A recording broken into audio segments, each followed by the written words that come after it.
Olá, meu nome é Márcio Teixeira e eu quero te dar as boas-vindas ao meu canal de YouTube.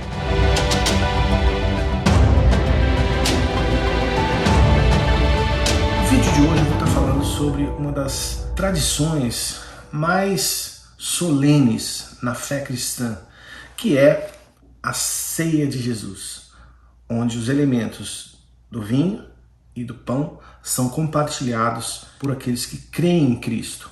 O que significa você tomar a ceia? O que significam esses dois elementos? O corpo de Cristo e o sangue de Cristo que você compartilha e você recebe como um símbolo da sua fé, do sacrifício que Jesus fez por você na cruz. A ceia é algo que você vai fazer para o resto da sua vida, até que você vai estar com o Senhor. E a ceia, dependendo da igreja em que você vá, ou dependendo do grupo que você vá, ela não necessariamente precisa ser somente feita na igreja, entendeu? Se eu quiser fazer dentro da minha casa, com a minha família, eu posso.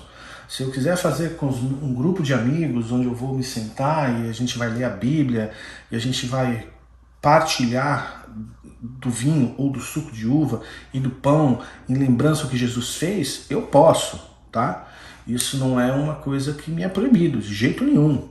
Aliás, Jesus nos pede isso, e eu vou explicar já já o contexto disso. E uma grande maioria das vezes, pelo menos que eu lembro agora na minha história de conversão, quando eu vou participar da ceia, o pastor ou o ministrante, ele utiliza o texto de 1 Coríntios capítulo 11, de versículo 23 ao versículo 26. E eu vou ler rapidamente aqui.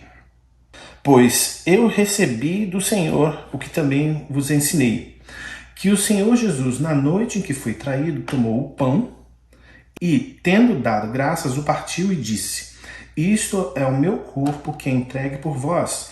Fazei isto em memória de mim. Semelhantemente, depois de cear, tomou o cálice, dizendo: Este cálice é a nova aliança do meu sangue. Fazei isso todas as vezes que bebedes em memória de mim. Pois todas as vezes que comerdes esse pão e beberdes esse cálice, anunciais a morte do Senhor, até que ele venha. Tá vendo? É um texto sucinto, objetivo, que ele explica absolutamente tudo o que significa a ceia. Entretanto, talvez para a pessoa que é nova na fé, esse pequeno texto ele não seja tão claro assim. Ele não seja tão evidente, né? Então, para que eu possa te ajudar a entender um pouquinho, é preciso que você lembre o seguinte: esse livro aqui, ele tem duas partes. Ele tem um Antigo Testamento e ele tem um Novo Testamento. Nós lemos um Novo Testamento na carta de Paulo, escrito à igreja de Corinto. E o Antigo Testamento, ele é composto de livros, tá? Que na sua vasta maioria, ele aborda o tema, de um jeito ou de outro, da vinda do Messias, que se concretiza em Jesus no Novo Testamento.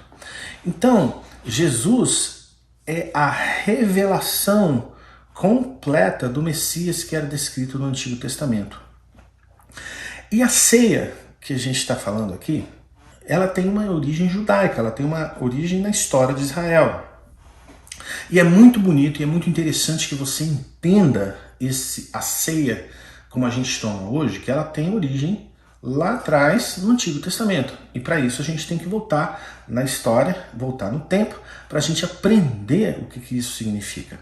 Por isso eu quero te encorajar a abrir a sua Bíblia no livro de Êxodo, capítulo 12. Mesmo depois desse vídeo terminado, dá uma lida nesse capítulo bem devagar e você vai entender o que ele está dizendo de forma bastante objetiva. No contexto desse capítulo do livro de Êxodo, o que está acontecendo? Bem, Deus tinha uma promessa que foi dada a Abraão, o primeiro patriarca. A gente lê isso em Gênesis capítulo 12, que Abraão seria o pai de uma grande nação, né? E que todas as famílias da terra seriam abençoadas nele. E a descendência de Abraão geraria o povo de Israel. Então você vai aprender ao longo da sua jornada que tem os 3 grandes patriarcas, que é Abraão, Isaac e Jacó. Jacó teve 12 filhos e um deles foi José, que é a última grande história do livro do Gênesis.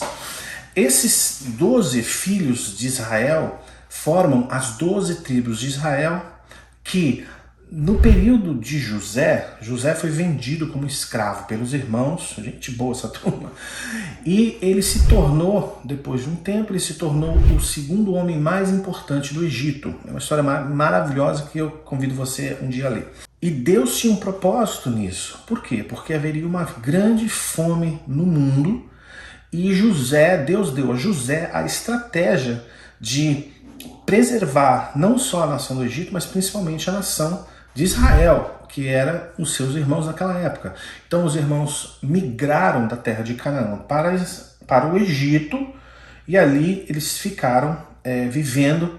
E aquela geração morreu, foi se multiplicando, o povo de Israel foi crescendo na terra do Egito, até que um rei que não conhecera José escravizou o povo hebreu que estava ali no Egito, e esse povo começou a clamar por uma libertação. Então nasceu Moisés. Moisés foi trazido quando garoto para viver no palácio do faraó. Ele viveu 40 anos, depois ele matou um egípcio, fugiu e ficou 40 anos no deserto, quando se encontrou com Deus, e Deus falou: olha, volta lá naquela terra e liberta todo o meu povo e traz para se encontrar aqui comigo, aqui no Monte Sinai. E toda a história das pragas do Egito para a saída do povo de Israel acontece sob a liderança de Moisés. E quando ele volta, ele tem os embates com o faraó, etc. E Deus manda as pragas, e a última praga seria a praga que culminaria no capítulo 12 com a história da Páscoa. E é nesse momento que nós lemos o capítulo 12, quando é a noite que o povo seria liberto. É o momento mais sagrado da história do povo de Israel. Por quê? Porque quando eles saem do cativeiro do Egito, das garras de Faraó, e são libertos. E naquela noite Deus instituiu a Páscoa. Deus instituiu uma ceia. E essa ceia tem uma série de simbolismos que apontam para o Messias Jesus Cristo no Novo Testamento. E é essa ceia que Jesus estava tomando com seus discípulos. E é essa ceia que nós representamos hoje na igreja cristã pelo pão e vinho. Muito embora a gente saiba que a ceia judaica, ela tem diversos elementos que contam a história dessa escravidão e desse período de escravidão no Egito. Mas eu quero focar nesse capítulo 12 para que você vá entendendo alguns aspectos interessantes. Primeiro, haveria um cordeiro morto. Segundo, o nome da festa era Páscoa e foi dada por Deus.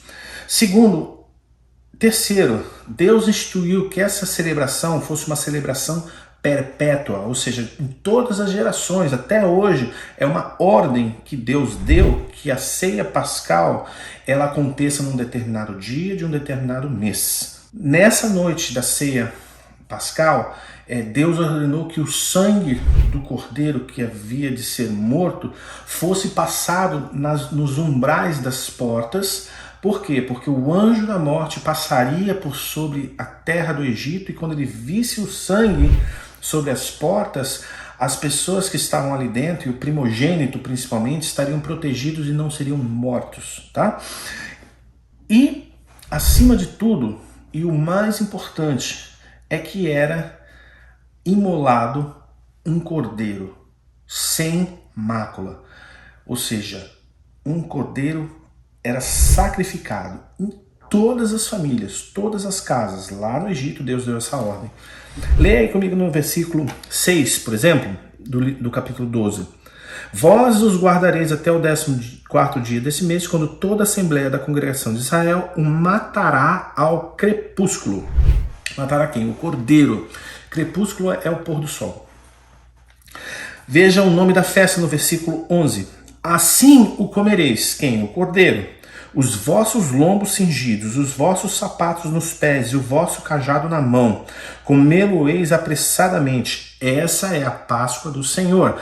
Por que comê-lo-eis apressadamente? Porque eles estavam saindo da terra do Egito e Deus queria que eles não mais ficassem lá. Vocês comem, fazem toda essa ceia, essa preparação, e vocês têm que fugir do Egito, sair do Egito, porque essa é a noite da Páscoa, a libertação do povo de Israel.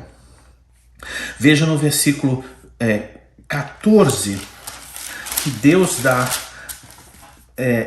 ordena essa festa como sendo algo perpétuo. Este dia, olha isso, este dia vos será por memorial, celebrá-lo-eis por festa ao Senhor. Nas vossas gerações o celebrareis por estatuto perpétuo. Ou seja, era uma festa que tinha que ser comemorada todo ano na mesma data, em lembrança à libertação do Egito. Depois o texto fala de sangue na porta. 22, versículo 22.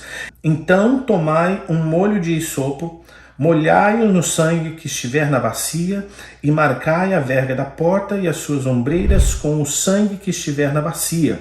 Nenhum de vós saia da porta da sua casa até pela manhã. Esse versículo é tão incrível, que tem um detalhe que aparece somente no Novo Testamento, e eu vou te falar agora. O que ele está falando aqui? Você vai pegar um molho de hisopo. O que é um molho de hisopo? Hisopo era uma planta. Então Deus estava falando, pega essa planta, mergulha essa planta nesse sangue e esfrega na porta, né? Como se fosse um pincel esfregando aquele sangue na porta. E ele dá uma planta específica, hisopo. Se você abrir a sua Bíblia no Evangelho de João, capítulo 19, versículo 29, você vai ver que quando Jesus estava morrendo na cruz e ele teve sede, o soldado romano pegou uma planta de hisopo, colocou vinagre e colocou na boca de Jesus, né? A mesma planta que Deus deu lá no Êxodo. Coincidentemente, aquele soldado pegou aquela mesma planta e esfregou nos lábios do cordeiro que estava sendo imolado por mim e por você. Não é coincidência, né? Obviamente. Bem, então, a ceia, como ela eu não quero aqui dar uma aula de ceia judaica, mesmo porque eu não sou versado nesse assunto e talvez eu tivesse que estudar muito para poder comunicar isso, e não é o intuito desse vídeo. Mas o importante é remeter você ao contexto original do que Jesus estava fazendo. Porque quando você for ler a história no Novo Testamento, e aliás, a ceia que Jesus está tomando com os seus discípulos é chamada da última ceia. Por que a última ceia? Porque foi a última ceia que ele tomou antes dele ser morto. E foi a última ceia que ele tomou antes do retorno dele, porque ele mesmo deu uma profecia que ele jamais tomaria o produto da vide, né, que seria o vinho, antes que ele voltasse novamente. Então, nós lemos essa história em 3 dos 4 evangelhos, Mateus, Marcos e Lucas. João não descreve a última ceia. Você vai notar que a ceia, ela precisava ser preparada, porque tinham vários elementos. E o primeiro elemento tinha que um cordeiro ser morto. Então, existe a figura do cordeiro que seria morto naquela ceia, e Jesus como cordeiro que estava morrendo após aquela ceia. Jesus era o cordeiro. Lembra que João Batista, quando estava batizando no Rio Jordão, ele olhou para Jesus e falou, olha, eis o cordeiro que tira o pecado do mundo. Jesus é o simbolismo desse cordeiro que morreria. E eu quero chamar a atenção para 2 detalhes muito importantes que nós lemos. Em Mateus 26, o texto diz o seguinte: enquanto comiam, Jesus tomou o pão e, abençoando, partiu e deu aos discípulos, dizendo, tomai, comei, isto é o meu corpo.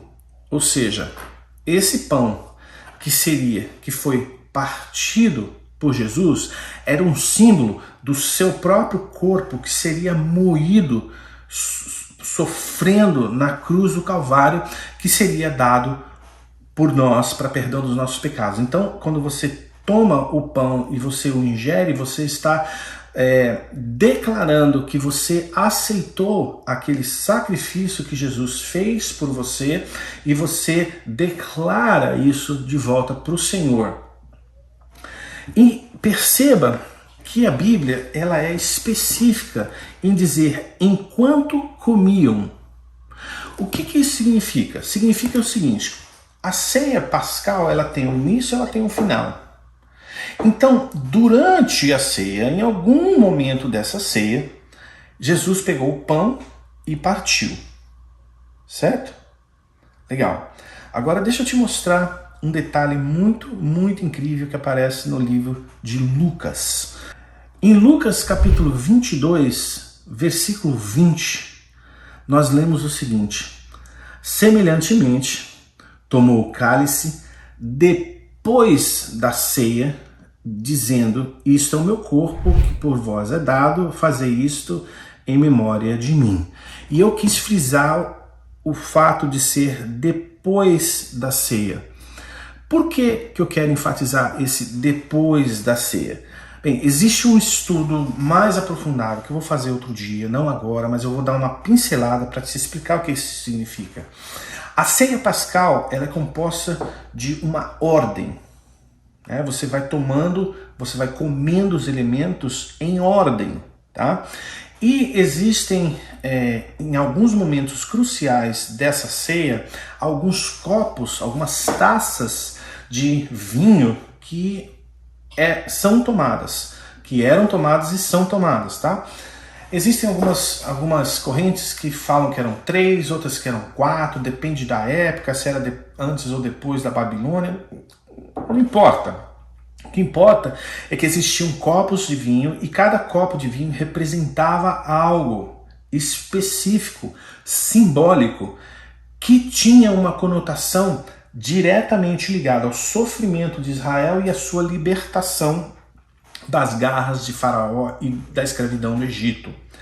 Só que depois da ceia existia um último copo de vinho, última taça de vinho, que tinha uma conotação messiânica ligada à vinda daquele que libertaria o povo. Foi essa taça que Jesus pegou para dizer que esse cálice é o símbolo da nova aliança, que simboliza o sangue dele que seria derramado na cruz para o perdão dos nossos pecados, né?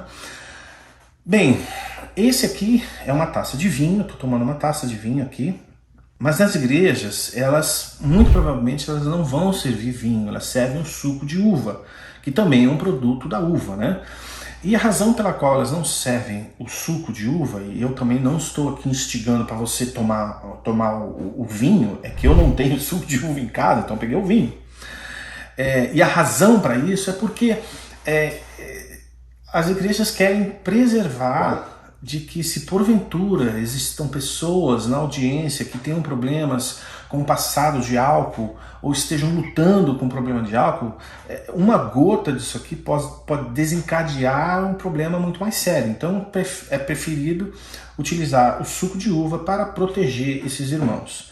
Muito bem, então quando Jesus toma esse cálice, o que ele está falando? Ele está dizendo o seguinte: esse copo messiânico, depois da ceia, por isso que a Bíblia fala que depois da ceia ele tomou, simboliza a minha pessoa dando o meu sangue na cruz do Calvário para morrer para perdão dos seus pecados. E por isso que ele fala, olha, esse é o cálice da nova aliança. O que seria essa nova aliança?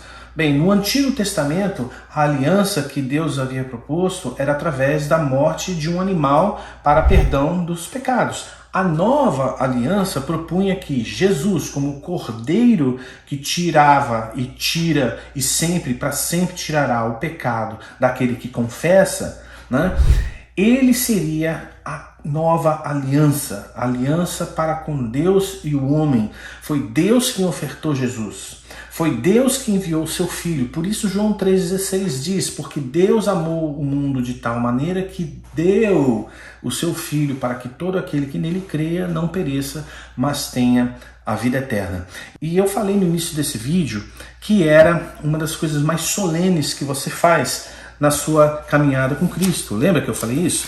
Vamos voltar lá para o texto de 1 Coríntios e Paulo, de maneira muito tremenda, né? Ele nos explica o porquê disso. 1 Coríntios capítulo 11, versículo 27. Portanto, qualquer que comer o pão ou beber o cálice do Senhor indignamente será culpado do corpo e do sangue do Senhor.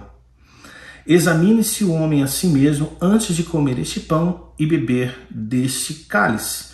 Pois o que come e bebe indignamente, come e bebe para a sua própria condenação, não discernindo o corpo do Senhor. O que ele quer dizer com isso? Quer dizer o seguinte, se você é uma pessoa que nunca confessou os seus pecados, que nunca reconheceu Jesus Cristo como Senhor e Salvador da sua vida, que nunca olhou para aquele sacrifício que Jesus fez na cruz e disse, realmente Jesus fez aquilo por mim e eu quero convidar esse Senhor para ser o meu Senhor e Salvador. Se você nunca fez isso e se você consome esses dois elementos que parece ser uma coisa tão simples, um pão e um vinho, se você toma isso, você está tomando isso de maneira indigna. E por causa dessa indignidade, você está condenado.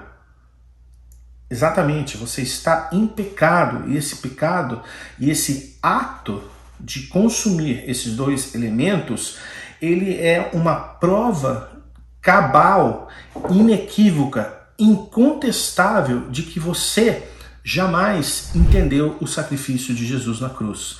E isso é uma coisa que só Deus pode julgar. Nenhum homem, nenhuma pessoa, a não ser você mesmo e Deus. Então, se você nunca aceitou Jesus Cristo como seu Senhor e Salvador, não tome isso aqui, porque isso pode ser uma prova contra você. Mas se você um dia tomou e nunca aceitou Jesus no Calvário, e através desse vídeo você está entendendo que você precisa aceitar Jesus, você precisa fazer a oração de receber Jesus Cristo como seu Salvador, que é uma oração simples, que você pode repetir comigo, que é o seguinte: Senhor Jesus, eu acredito que o Senhor morreu na cruz para perdão dos meus pecados, que o Senhor ressuscitou dentre os mortos e o Senhor vivo está à destra do Pai hoje. Recebe a minha vida, vem ser Senhor da minha vida, em nome de Jesus. Amém. Se você fez essa oração pela sua primeira vez, mesmo que você tenha tomado esses dois elementos de forma indigna, você está perdoado. E agora você é digno para você tomar isso. Por quê? Porque agora você discerne o que significa comer o pão e tomar o vinho ou o suco de uva. E outra coisa que Paulo fala que eu acho fantástico, que é muito importante você fazer na hora da ceia, antes de você tomar. Ele fala o seguinte: examine-se o homem a si mesmo, antes de comer deste pão e beber deste cálice. Eu falei anteriormente da pessoa que era indigna porque não conhecia o sacrifício de Jesus e nunca tinha orado a respeito. Agora eu quero dizer a pessoa que conhece Jesus, mas que vive uma vida de pecado e vai na igreja como se fosse bater cartão e vai lá tomar a ceia como se fosse algo natural, apenas para marcar lá, ticar lá na agenda, fiz, né? Muito cuidado, porque você também se torna indigno. E o que a palavra de Deus está falando sobre examine-se é um momento mais solene, eu diria, porque é uma ordem. E foi inspirado ao apóstolo Paulo escrever isso para que você se examine. E o que significa se examinar? E se examinar significa fazer o que Davi fez no Salmo 51, que é uma das orações mais sérias e mais difíceis de que você pode fazer diante de Deus. Davi fez uma uma oração se auto-examinando, depois que o profeta Natan descortinou o pecado de adultério e assassinato que ele tinha feito. E Davi, né? Flor cheiração. E olha como Davi fala no Salmo 51. Tem misericórdia de mim, ó Deus, segundo o teu constante amor, segundo a tua grande compaixão. Apaga as minhas transgressões, lava-me completamente da minha iniquidade e purifica-me do meu pecado. Deixa eu parar aqui.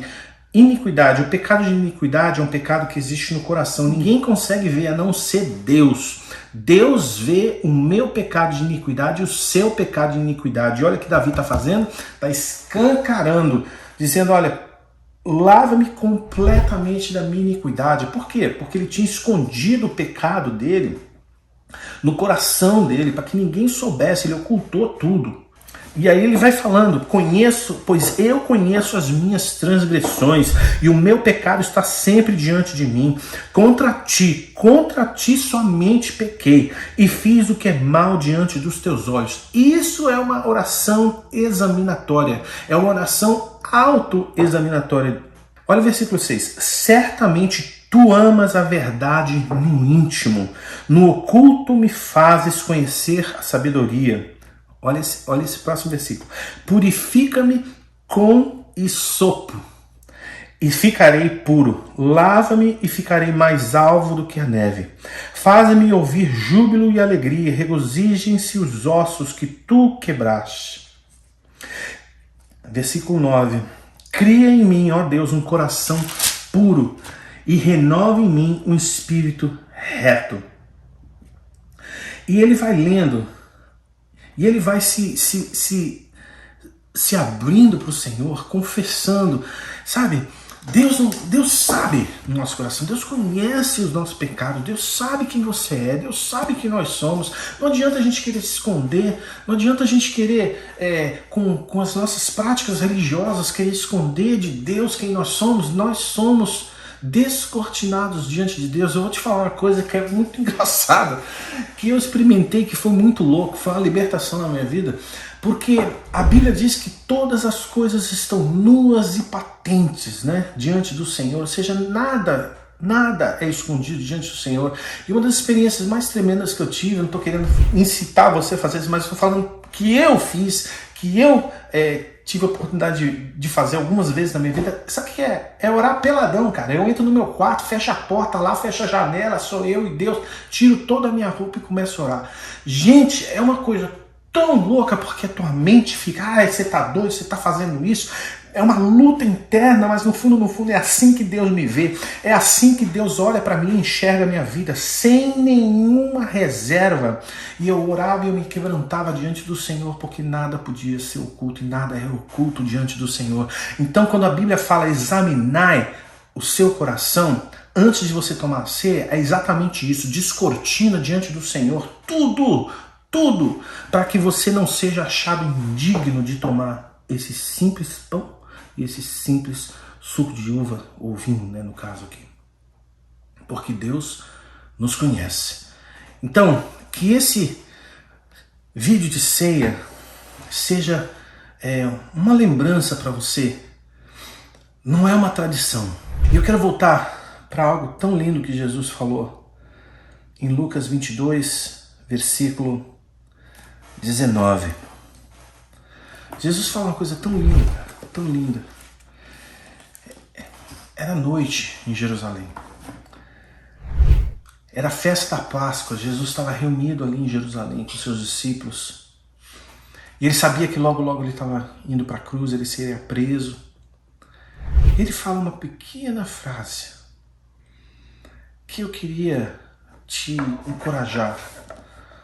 Toda vez que você for tomar isso aqui, toda vez na sua vida, lembra que ao fazê-lo, você está cumprindo o que Jesus te pede aqui. Olha só. Ele está falando o seguinte: isto é o meu corpo, que é dado por vós. Fazei isto em memória de mim. Cara, olha que linda, olha que profunda essa frase que Jesus falou. Fazer isto em memória de mim. Toda vez que você faz isso, você come o pão, você toma o vinho, o suco, você está lembrando do sacrifício de Jesus na cruz. Você está dizendo para ele: Jesus, foi por mim. Jesus, o teu sacrifício foi por mim. E note que Jesus nunca pediu para a gente lembrar do aniversário dele. Ele não pediu para lembrar do bar mitzvah dele, ele não pediu para lembrar da primeira vez que ele esteve no templo com os doutores da lei, não pediu para lembrar dos pastores do campo cantando, ou dos anjos que cantaram do céu, muito pelo contrário, nada disso ele pediu. Eu não estou querendo aqui denegrir as festas natalinas de forma alguma, mas ele pediu para que a gente lembrasse dele, do sacrifício dele. Então, eu espero que esse vídeo tenha abençoado a sua vida, que tenha edificado a tua caminhada com Deus, e que a próxima vez, ou a primeira vez talvez que você for tomar isso aqui, lembra que é em memória de Jesus e pelo que ele fez na cruz por você.